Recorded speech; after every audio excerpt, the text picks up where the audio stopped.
What's the next pandemic? The pandemic is already here.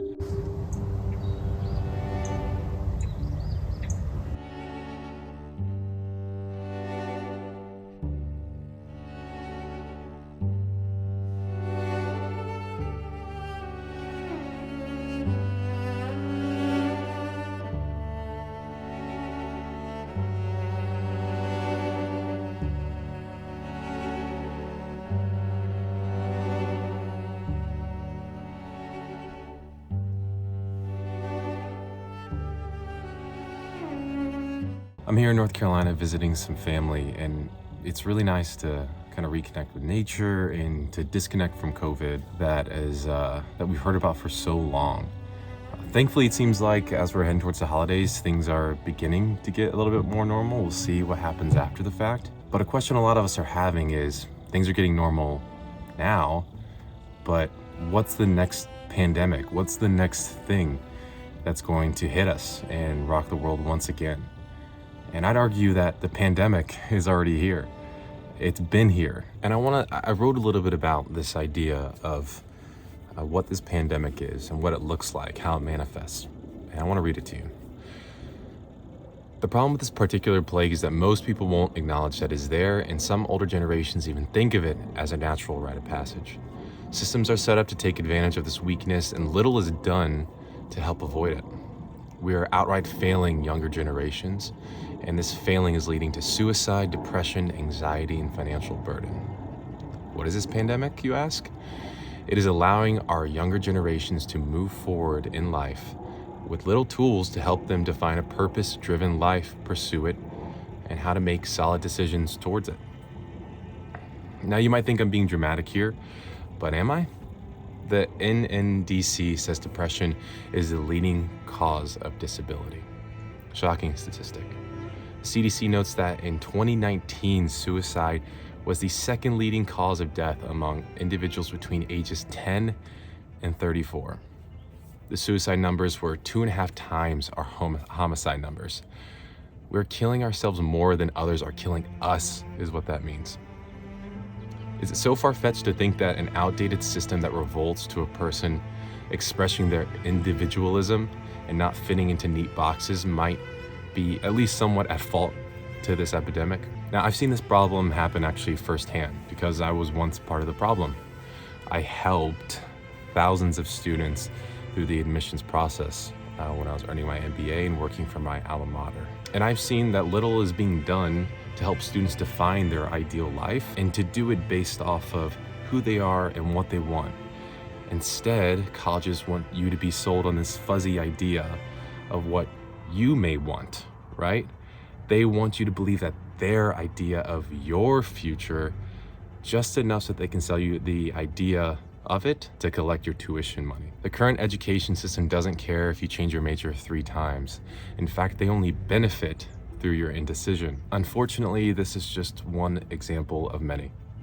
Our systems are broken for our younger generations, and lives are at stake if we don't fix it. I've heard it so many times, a reiteration of dangerous advice. That advice is that you should expect that your 20s are for finding yourself, your 30s are for figuring out what you want to do, and 40s are for executing on what you want. When I heard that, I thought I could subscribe to that. Like, you got plenty of time. And to some extent, I can agree with that. I think people have more time than they think to pursue things that they enjoy, that light them up. It's never too late, right?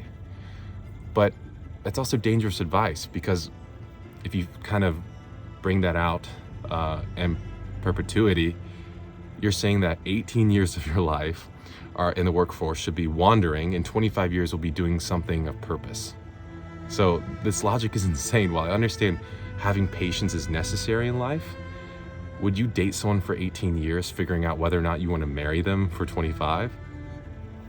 Or would you start a business if you knew that it would take, 18 to 20 years just to get things up and going, and that you'd spend most of those years struggling to figure out whether or not you even want to pursue that business to begin with? That's the same thought process, and see how insane it sounds? And this idea, this thought process that we're talking about is causing young people to aim low and give up on their dreams because it's just not worth it to them. They haven't been shown that it's worth it and that it's not that far-fetched anymore. So this sets up an expectation that life is pretty boring and uninspiring. And if you want to break away from the mold, you need to expect to really struggle. So it probably isn't worth pursuing, right? Just contribute to the system, find stability, as our parents would say, find a good company, find stability. And then maybe you can retire when you're old if you're lucky, and in good enough health to actually enjoy it, right?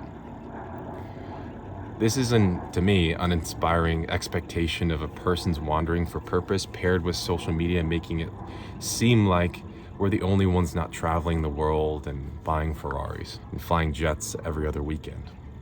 It's no wonder anxiety, depression, and suicide are rising, right? That's what we see.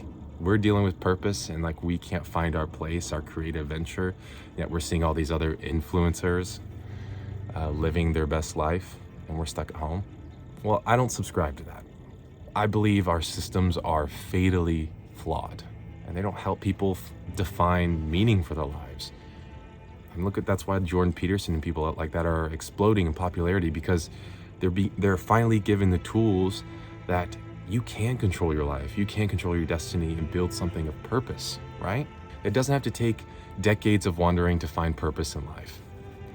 I believe that with some intentional planning and self-exploration, we can all create tools that we can use to define our ideal and purposeful life and set formulas that we can use to help us make small, incremental, daily actions towards that life.